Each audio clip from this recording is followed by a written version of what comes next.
हम सब ने प्यासे कव्वे की कहानी तो सुनी है ना? लेकिन आज हम इस कहानी को एक नए ज़ाविये से देखेंगे। ये सिर्फ प्यास बुझाने की कहानी नहीं, बल्कि ये इस राज को जानने की कहानी है कि जब ताकत जवाब दे जाए तो अक्ल कैसे रास्ता दिखाती है। चलें, मिलकर इस कहानी की गहराई में उतरते हैं। तो सवाल ये उठता है, क्या वाकई जहानत प्यास बुझा सकती है? मतलब जब हिम्मत और ताकत बिल्कुल खत्म हो जाए, तो क्या सिर्फ सोचने का अंदाज, क्या सिर्फ अक्ल हमें बचा सकती है? इसी सवाल का जवाब आज हम तलाश करेंगे। तो चलिए कहानी शुरू करते हैं।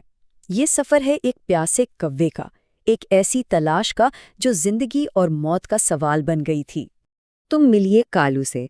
अब ये कोई ऐसा वैसा आम सा कौवा नहीं था। जंगल में सब उसे उसकी जहानत की वजह से जानते थे।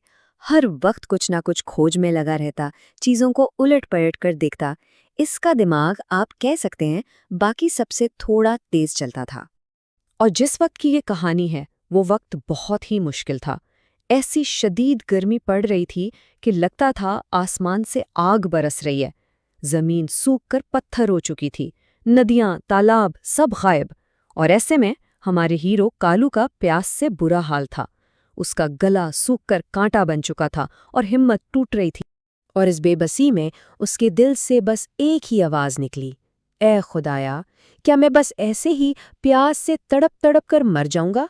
आप सोच सकते हैं कि वो किस कदर मायूस हो चुका होगा। उसे लग रहा था कि बस अब खेल खत्म। लेकिन जब लगता है कि सब खत्म हो गया, वहीं से कहानी अक्सर एक नया मोड़ लेती है। कालू के साथ भी कुछ ऐसा ही हुआ। एक लम्हे को उम्मीद जागी, लेकिन फौरन ही मायूसी ने उसे घेर लिया। वो बस हिम्मत हारने ही वाला था, उड़ते उड़ते जब उसकी नज़र एक गांव पर पड़ी। और वहां सहन में उसे एक मिट्टी का घड़ा नजर आया। एकदम से उसकी आंखों में चमक आ गई, दिल में उम्मीद की लहर दौड़ गई कि शुक्र है बचत हो गई। तो उम्मीद तो थी कि पानी मिल गया, लेकिन मायूसी मायूसी इस बात की थी कि जब वो घड़े पर पहुंचा और अंदर झांका, तो देखा कि पानी तो है, मगर बिल्कुल थोड़ा सा, तह में, इतना नीचे कि उसकी चोंच वहां तक पहुंच ही नहीं सकती थी। सोचे जरा, पानी सामने है मगर पिया नहीं जा सकता। अब कालू ने क्या किया? उसने अपनी पूरी ताकत लगा दी। पहले तो घड़े को धक्का दिया कि शायद उलट जाए, मगर घड़ा भारी था, हिला तक नहीं। फिर अपनी गर्दन को खींच तान कर लंबा करने की कोशिश की, परों से उठाने की कोशिश की, लेकिन कुछ काम न आया। हर नाकाम कोशिश के बाद वो और भी थक जाता था। तो अब क्या? ताकत तो पूरी तरह फील हो चुकी थी। और यहीं बिल्कुल इसी लम्हे कहानी का सबसे अहम मोड़ आता है। जब जिस्मानी ताकत हार मान लेती है, तब बारी आती है अकल की। वो बेदम होकर वहीं बैठ गया और फिर उसे अपनी माँ की एक बात याद आई। वो अक्सर कहती थी, बेटा, जब सारे रास्ते बंद लगे ना, तो रुक कर सोचना, ताकत से नहीं, अकल से काम लेना। ये अल्फाज जैसे उसके जहन में गूंज उठे और उसने फैसला किया, ठीक है, अब दिमाग लड़ाने का वक्त है। तो उसने अपनी सोच बदली और इर्द गिर्द देखना शुरू किया। पहले तो उसे कुछ नजर नहीं आया, लेकिन फिर उसकी नजर गई घड़े के पास पड़े छोटे छोटे कंकरों पर, और अचानक उसके दिमाग की बत्ती जल गई। ये सिर्फ पत्थर नहीं थे, ये उसकी प्यास का जवाब थे। इसके जहन में एक बिजली सी कौंधी, एक आइडिया। क्या हो अगर अगर वो एक एक कंकर उठाकर घड़े में डाले? पत्थर नीचे जाएंगे और पानी पानी ऊपर आएगा। है ना कमाल का ख्याल? ये एक सादा सा फिजिक्स का उसूल था, लेकिन उस वक्त ये किसी मौजज़े से कम नहीं था। अब सिर्फ सोचने से तो काम नहीं चलना था। इस शानदार आइडिया को हकीकत में बदलने का वक्त आ गया था, और ये सफ़र था मेहनत और सब्र का। तो बस कलो फौरन काम पर लग गया। एक कंकर उठाता, उड़कर घड़े तक जाता, उसे पानी में टप से गिराता और फिर वापस दूसरा कंकर लेने। बस यही अमल वो बार बार दोहराता रहा। एक, फिर दूसरा, फिर तीसरा।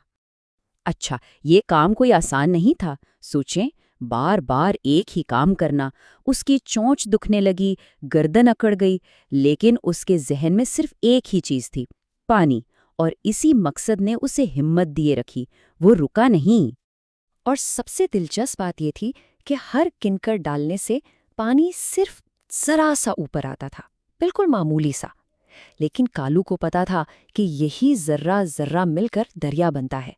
यही छोटी छोटी कोशिशें आखिर में एक बड़ा नतीजा देंगी। और फिर इतनी मेहनत और सब्र के बाद वो लम्हा आया जब उसकी कोशिशें रंग लाईं। आखिरकार पानी की सतह ऊपर आते आते घड़े के किनारे तक पहुंच गई। जी हाँ, वो लम्हा आ गया था। पानी अब उसकी पहुंच में था। उसकी जहानत और उसकी मेहनत दोनों कामयाब हो चुकी थीं। और जब उसने पहला घूंट पिया, ओहो, वो क्या एहसास होगा! वो पानी नहीं, आबे हयात था। उसने जी भरकर अपनी प्यास बुझाई। इसकी सारी थकन, सारी मायूसी एक ही लम्हे में दूर हो गई। ये था उसकी अक्लमंदी का मीठा फल। तो इस पूरी कहानी से हमें क्या सबक मिलता है? वो ही पुरानी लेकिन सच्ची कहावत, जहाँ चाह वहाँ राह। मतलब अगर किसी काम को करने की ठान ली जाए तो रास्ता खुद ब खुद निकल ही आता है। कालू की कहानी हमें ये सिखाती है कि कभी-कभी सबसे बड़ी ताकत हमारे बाजुओं में नहीं, हमारे दिमाग में होती है। सब्र, जहानत और लगातार मेहनत, ये वो चाबियां हैं जिनसे किसी भी मुश्किल का ताला खोला जा सकता है। और आखिर में एक सवाल हम सबके लिए, हमारी जिंदगी में ऐसा कौन सा घड़ा है जिसमें पानी तो है लेकिन हमारी पहुंच से दूर है? वो कौन सी मुश्किल है जो नामुमकिन लगती है, और वो कौन से छोटे छोटे कंकर हैं, वो कौन से छोटे छोटे हल हैं जिन्हें हम शायद नज़रअंदाज कर रहे हैं?